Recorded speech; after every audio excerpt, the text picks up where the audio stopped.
안녕하세요, 하라아카드입니다. 오늘도 구독, 좋아요, 알람 설정 부탁드립니다. 오늘 말씀드릴 내용은 저번에 예고한 것 같이 탈지입니다. 탈지는 또 저번에 얘기한 것 같이 빨래나 세수와 비슷하다고 말씀드렸고요. 오늘은 그것들을 어떻게 하는지, 어떻게 더 효과적으로 하는지를 한번 알아보겠습니다. 그래서 탈지에서 우리가 보면은 어떻게 빨리, 그리고 잘하려면 어떻게 해야 될까, 거기에 대해서 얘기를 해보죠. 물리적인 효과, 화학적인 효과, 그 다음 온도, 그 다음 여러가지 방법에 대해서 얘기를 해볼까 합니다.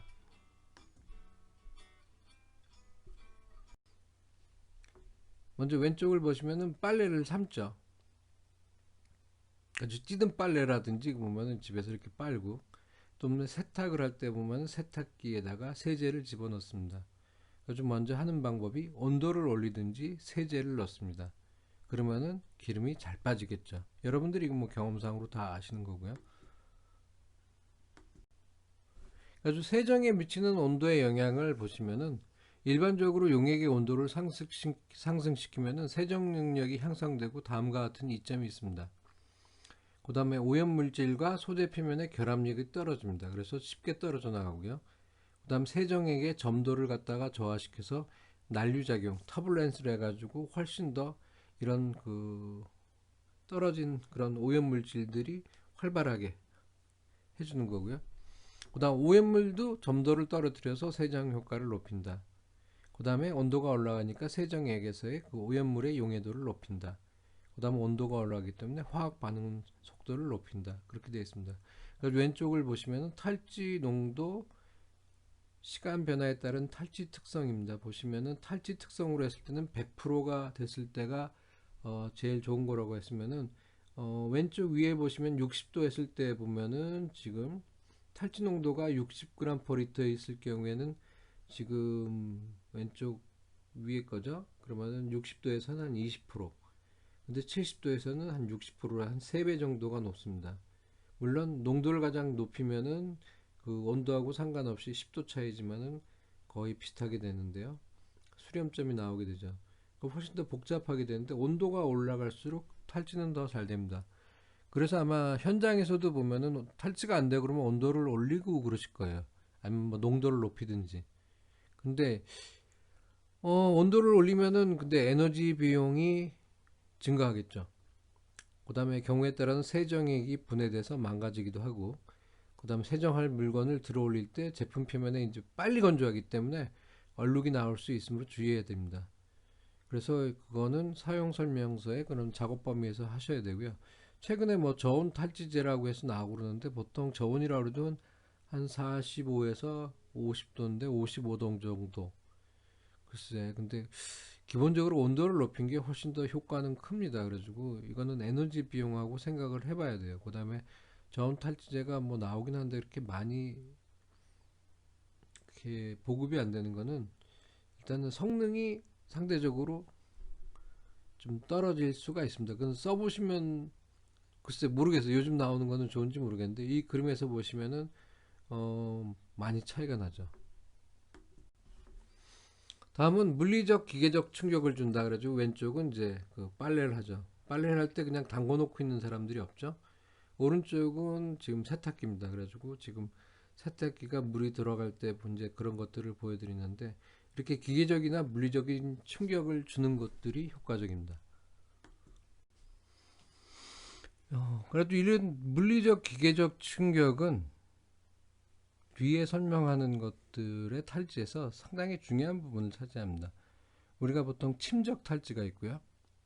침적하지만 그냥 담가 놓는 경우에서 이제 정지하는 경우가 있고, 액을 순환시킨다든지 또 뭐 에어 버블을 올린다든지 아니면 제품을 갖다가 뭐 요동을 시킨다든지 그렇게 하는 경우가 있고, 그 다음에 이제 아래 그림처럼 보면은 울트라소닉 클리너로 해서 초음파 탈지, 그 다음에 아니면 또 스프레이로 해서 세정을 하는 경우, 그 다음 바렐 세정으로 해서 바렐 도금하기 전에 바렐을 놓고 회전을 하면서 거기서 기계적인 충격을 주는 걸로 해서 이제 때를 떨어뜨려 나가는 거고요. 오번의 전해 세정도 마찬가지입니다.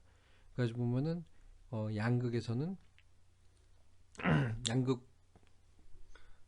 양극탈지에서는 산소가스가 표면에서 나오면서 이런 오염물들을 갖다가 밀고 나가는 거고요. 그 다음에 음극탈지에서는 수소가 그런 역할을 하게 됩니다. 이런 것들이 모든 것들이 기계적인 그거고요. 그래서 앞에 보신 그런 여러 가지 온도, 그 다음에 탈지제, 그 다음에 이 물리적인 충격에 의해서 하는 거로서 탈지를 갖다가 다음 시간에 설명을 하도록 하겠습니다.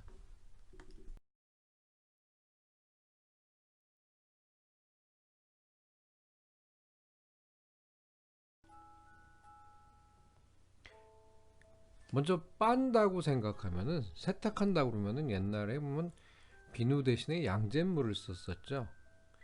그래서 잿물이 있고 양잿물인데, 잿물은 그냥 나무를 태운 재를 갖다 물을 부어서 침전시킨다는 그 얻는 물이죠. 그래가지고 주성분은 탄산칼륨입니다.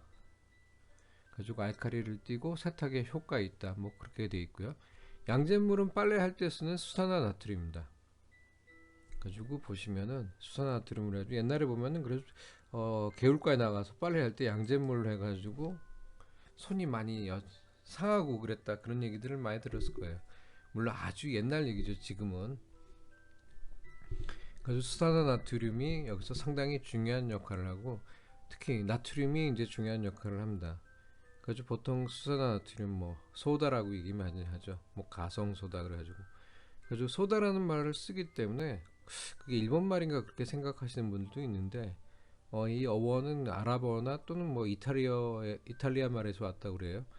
그래가지고 그 미역같이 소듐, 그러니까 나트륨이 많은 지역에서 자라나는 식물을 태운 재를 갖다가 소다이시라고 불렀고, 그래서 우리가 그 나트륨 계통을 갖다 소다라고 얘기를 하고 있습니다. 최근에 보면은 또 이렇게 천연 세제에서 이렇게 광고하는 것들이 많아요.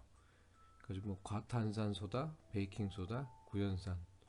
그래가지고 글쎄, 근데 이게 왜 천연 세제인지는 잘 모르겠습니다. 이 그 물질들이 그대로 나와 있고, 이것들을 글쎄요, 이걸 뭐 예를 들어서 구연산 같은 경우가 레몬에서 많이 나오니까 레몬에서 추출한 거라면 뭐 자연산이라 할 수 있겠지만, 뭐 공장에서 만드는 건데, 단지 여기서 이제 그 계면활성제가 안 들어와 있고, 그래서 그렇게 단순해서 그렇게 사람들이 이게 천연이라고 생각하는지 모르겠는데, 일단은 여기서 보면 마찬가지로 과탄산 소다에도 소다가 들어가 있고 베이킹 소다에도 소다가 들어가 있습니다.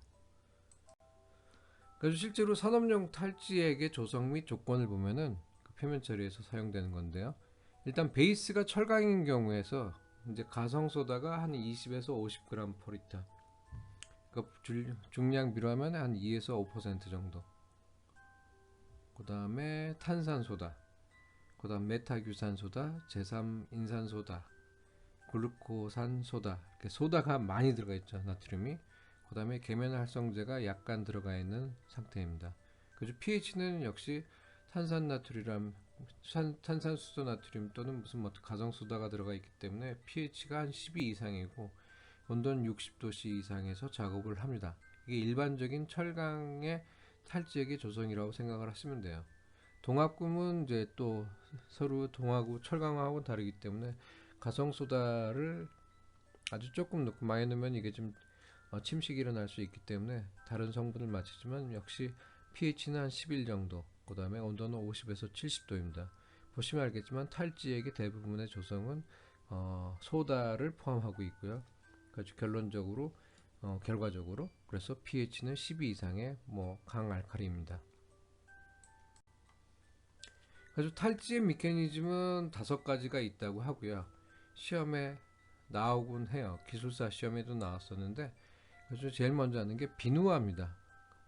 그래서 뭐 일본말 쓸 때는 뭐 검화라고 써 있는데 실제로 그런 말은 잘 안 쓰고 영어로 사포니피케이션이라고 합니다. 그래서 식물유 같은 것을 갖다가 어떤 소다로 만드는 거예요. 그러니까 동물성 또는 그 식물성 유지 성분에 알카리를 가해서 유지 성분이 알카리와 결합해서 수용성 비누화 과정을 거치는 것, 그렇게 되어 있습니다. 아주 잘 보이시는지 모르겠지만 밑에 식을 보면 패트가 있어요. 지방이죠. 지방하고 NaOH가 반응했을 경우, 이 과정을 갖다가 사포니피케이션이라고 하고 그리세롤하고 그 다음에 비누가 나옵니다. 그래서 그리세롤 같은 경우는 사실 미끌미끌해 가지고 피부에 보습제로 사용하곤 하죠. 아주 간단한 반응이에요. 가지고 보시면은 이게 뭐 인터넷 보니까 이렇게 있는데 사포니피케이션 해가지고 기름에다가 가성소다 넣어서 비누를 만들고, 아마 비누 만드는 게 상당히 유행을 하고 그랬는데 요즘도 아마 하시는 분들이 있을 겁니다. 그래가지고 근데 상당히 그 간단한 과정이에요. 실제로 보여주시면은 이제 떠면 이제 예를 들어서 베지터블 오일, 그러니까 쇼트닝이라고 그래서 요즘 분들도 많이 쓰는지 모르겠는데 식당에 가면 많이 있죠. 그러니까 쇼트닝이라고 그래가지고 요리에 쓰이는 지방이면 모두 쇼트닝이라고 했습니다. 근데 1919년 기준으로 해서 쇼트닝이라는 이름으로 유통되는 기름은 대부분 수소를 첨가해서 고용화한 식물성 기름을 얘기하고요. 2020년 기준으로는 한국에서 쇼트닝으로 유통되는 기름은 팜유가 제일 많다고 해요. 그 팜유가 그 맛있는 기름이라서 야자 그거죠. 그렇기 때문에 튀김이나 볶음에 많이 사용되는데, 그다음에 뭐 돼지 기름, 뭐 쇼트닝 그런 것들, 우리가 실제로 동물성, 식물성 오일, 식용으로 쓰는 것들을 많이 하고요. 그래서 아마 보면 동네에 옛날에 폐식용유를 모으고 그랬었는데, 아무튼 지금 비커를 보시면 노란색으로 보이는 게 그런 기름입니다. 식용유라고 생각하시면 될 거예요. 그 다음에 왼쪽에는 이제 가성소다를 갖다 준비하고 있죠. 소디움 하이드록사이드가 있고 여기다 이제 집어넣습니다. 유리봉을 따라서 집어넣으면은 반응을 하겠죠. 아까 얘기한 사포니피케이션이 일어나면 이제 반응이 일어나서 서로가 섞이고, 보시면 이렇게 알갱이가 나오죠. 이렇게 이게 비누입니다. 이게 뭐냐면 실제로 그래가지고 우리가 세정을 할 때도 동물류라든지 식물류가 묻어있는 것에 가성소다를 하면은 이것들이 반응을 해서 비누로 해서 물체에서 떨어지게 되는 거죠. 그죠? 알칼리 탈지는 수산화나트륨, 탄산나트륨, 규소화나트륨과 같이 강한 알칼리 금속을 함유한 용액조에 그 공작물, 우리가 도금을 할 물질을 갖다 담금으로써 시작합니다.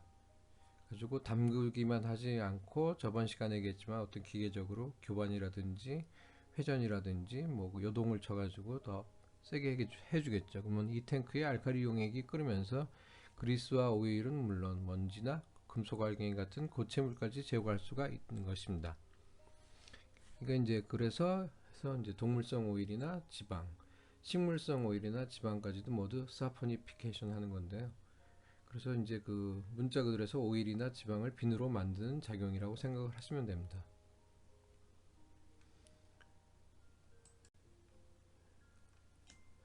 그래서 아까 말씀드린 여러 가지 소다들이 있는데 가성소다, 규산염, 메타규산소다, 그 다음에 인산이 있는 인산소다, 탄산소다가 있는데 서로의 특징들이 다릅니다. 가성소다 같은 경우는 강알칼리성으로 비누화 작용이 크죠. 그래서 아까도 보면 가성소다를 사용을 했고, 근데 pH가 워낙 그 고알칼리이기 때문에 아연이라든지 알미늄이 침식됩니다.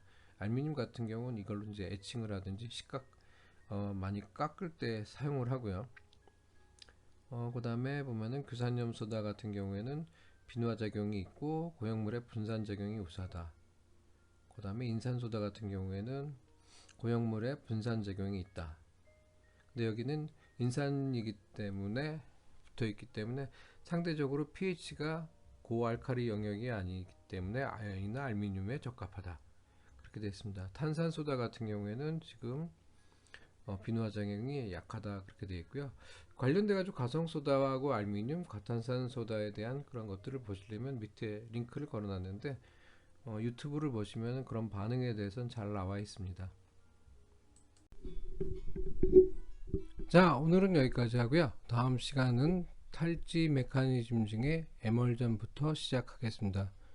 오늘도 헐 아카데미 시청해 주셔서 감사드리고요. 다시 한번 구독, 좋아요 부탁드립니다.